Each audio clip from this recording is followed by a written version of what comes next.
Okay, I'm Samantha Murns, and my part in the project was purpose. So our group's overall mission statement is to protect our future for a safer tomorrow while providing an outlet to create content. We know that helmets over the years have gotten a bad rap for, being too dorky or not cool. Um, so we really think that our product will change that. We think people will actually want to start wearing helmets because of our product. Um, Nike's mission statement we wanted to add in here just to show that our brands co-align with one another is to bring inspiration and innovation to every athlete in the world. And we think that our innovative helmet will inspire people to push their boundaries. So that kind of shows how they co-align with one another. Um, the New York Times reported on the head injuries in the sport industry, that overall cyclists had the highest amount of head injuries. So that means that there were more head injuries in among cyclists than there were in football players, which is pretty shocking. So this tells us two things. This tells us that one, people are not wearing helmets. They're just, they're hurting themselves. So there needs to be something put into the market that will make people actually want to wear it.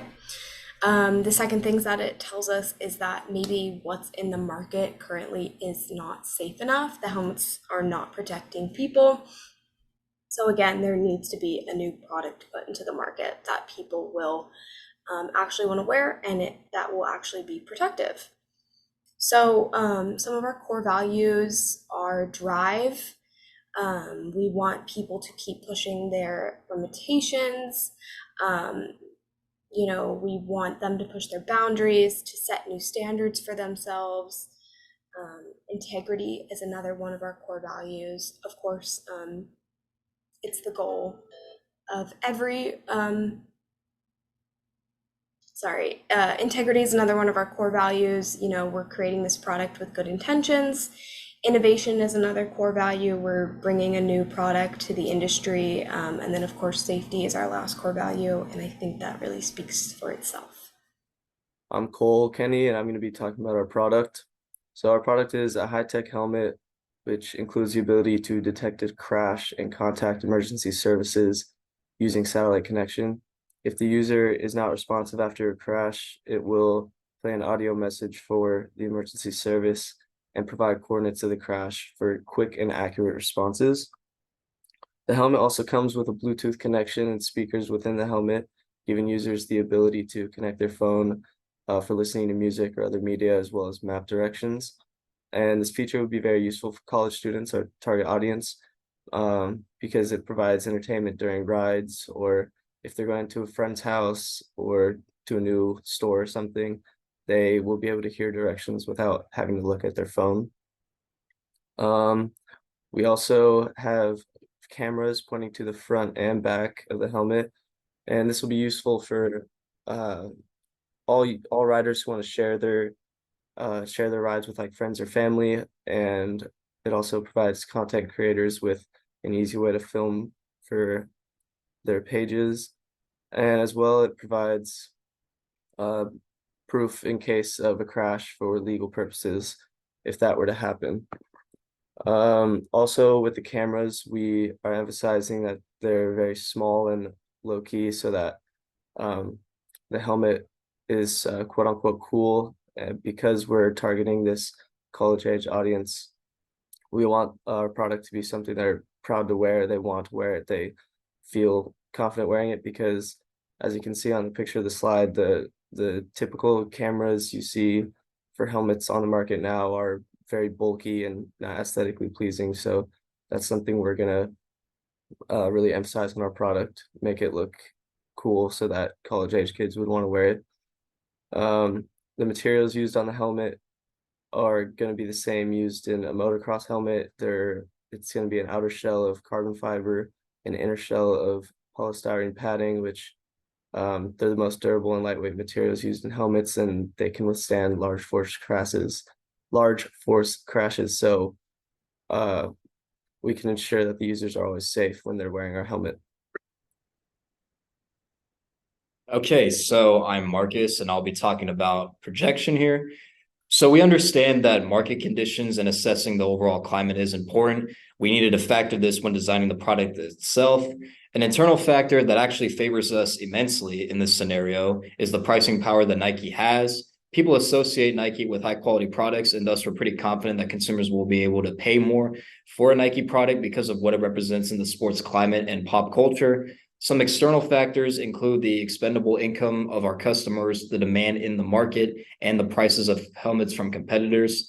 On the slide here, we see two examples of some high quality, high rated helmets. This black helmet is designed by Met, which is a company based in Italy and has been historically been a successful helmet brand. This is priced at around $379. And this other one, which is this white one, was designed by the Swedish company Pox Sports. And this comes out to around $290 if we're looking at the price that's not for sale. So we performed a SWOT analysis to see where we stand as far as our strengths, weaknesses, opportunities, and threats to our product. Nike backing us and giving us an unlimited budget to design this helmet is definitely a huge strength. But on the other hand, a pretty important weakness that we recognize is that there is not currently a Nike branded bicycle helmet on the market. So we recognize the big risk that this imposes since we need to make a good impression with this new helmet. But on the flip side, we see the huge opportunity that we have. There is a need for a safer and better designed helmet due to rising pedal cyclist accidents. Additionally, the features of this helmet, such as the Bluetooth connection, the 4K camera, and satellite connection, are appealing to many, specifically content creators who are going to want to take advantage of these features. But a potential threat with this, as mentioned before, is the price of existing high quality helmets, which is already high to begin with. So we need to make sure that our even higher price is justified.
All right, so today I'm going to be going through some of the promotions that we want to do for our brand. So first off, we're going to have a very strong advertisement presence overall.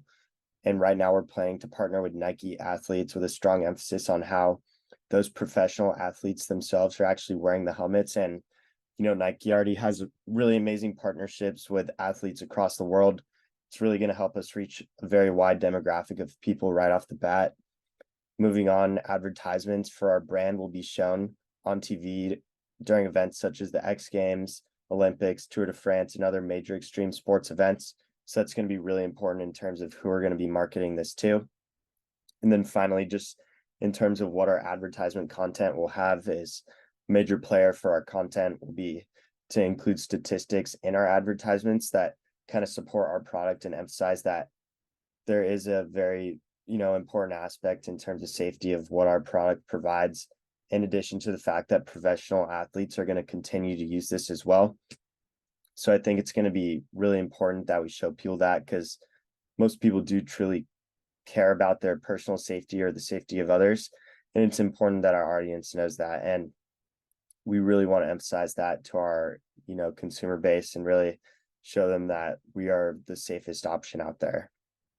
And then moving on to the social media platform that we plan to go through is, we're really going to focus on social media platforms such as TikTok and Instagram, as that's going to be a really great way for us to immediately reach the audience and, kind of target our audience in some of the most popular platforms or most relevant platforms to advertise on specifically for our demographic.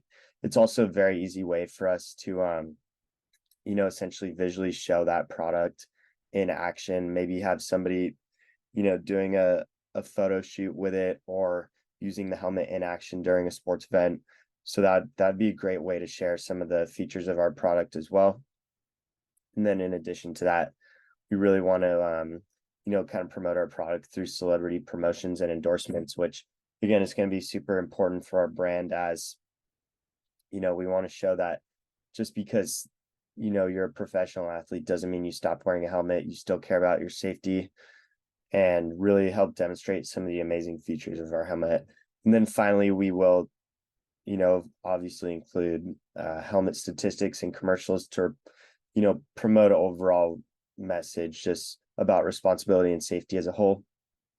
And then just connecting this to the players, as I've already kind of said, it's extremely important that our promotions target the exact players that we're looking to target. And there is a really specific demographic of people that we're going to be going after. So it's really important the way we strategize our promotions going forward, just in terms of boosting sales, expanding revenues, etc.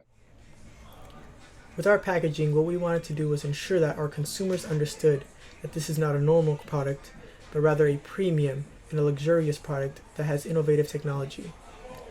The purpose of our packaging is to make sure that consumers and sponsors understand that this is a movement towards safety and not just a run-of-the-mill helmet.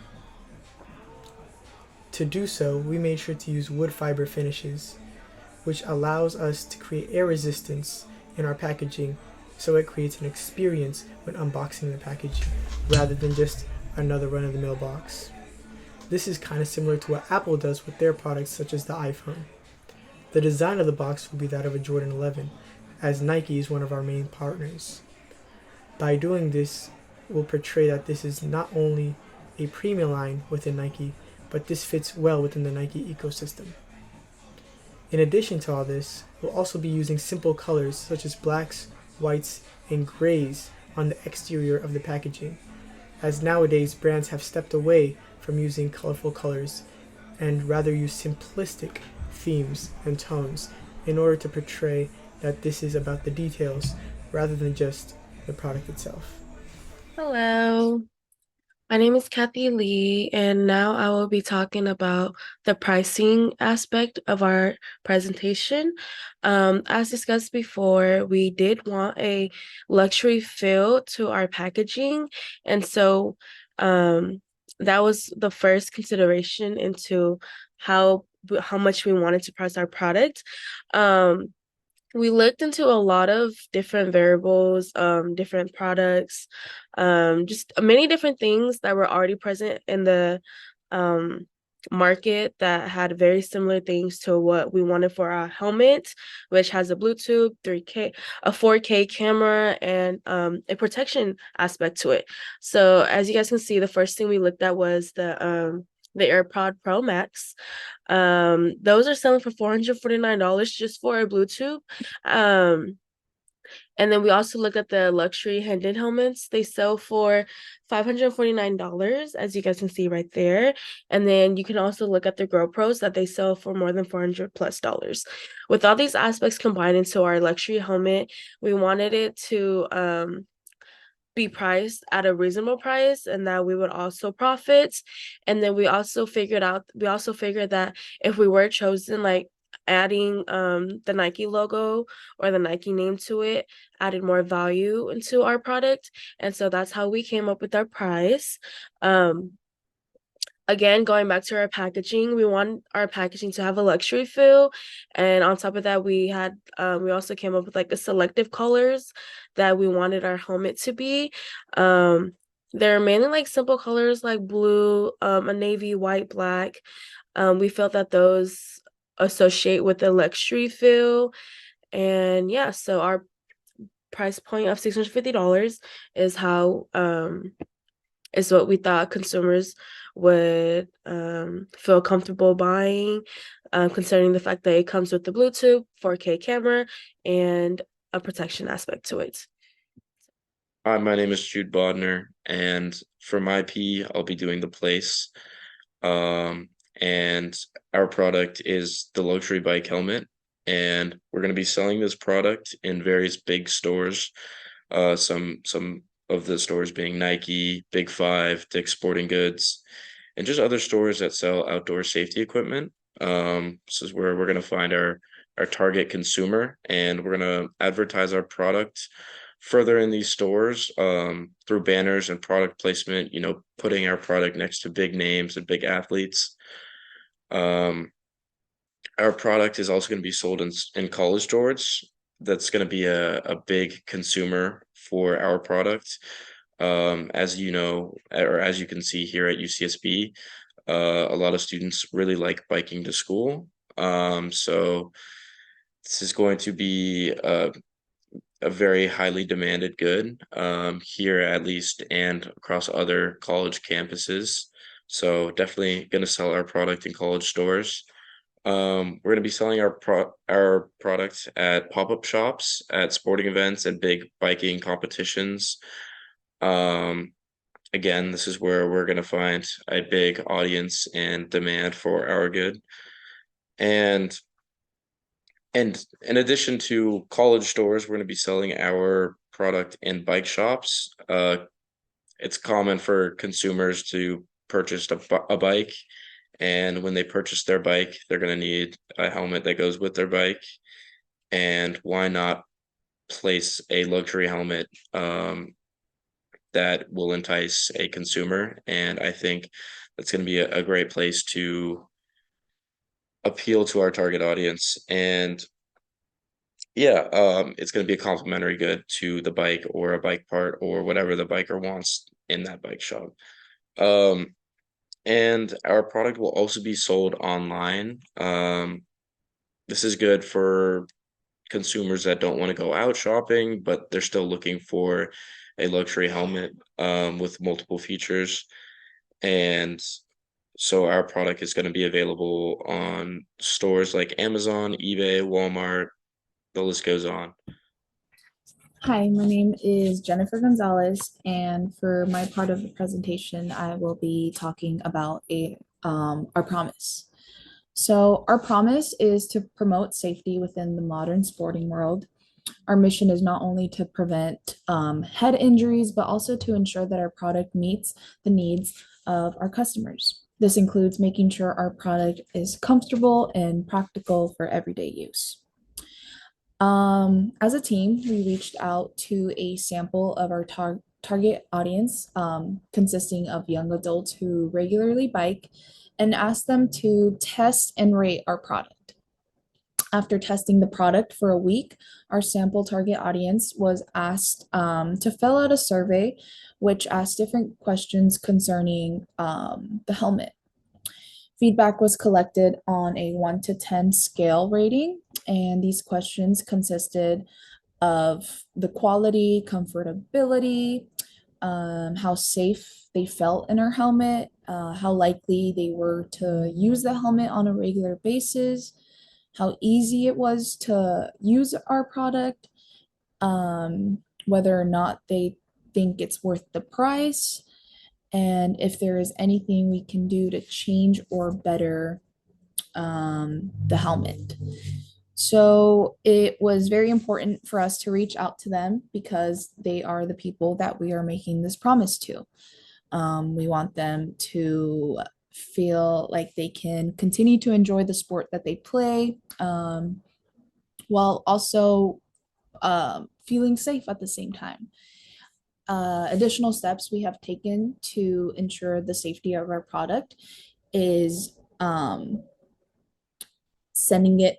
So we're going to be sending our product to a laboratory at Southwest Research Institute, and they will be taking the extra steps to ensure the safety of our product. So they will test it for federal, state, and industry standards. So no cap must pass a penetration test, a retention system test, and an environmental conditioning test. We are committed to presenting a product that will make the lives of our customers more enjoyable without them having to abandon the comfort of safety. Thank you.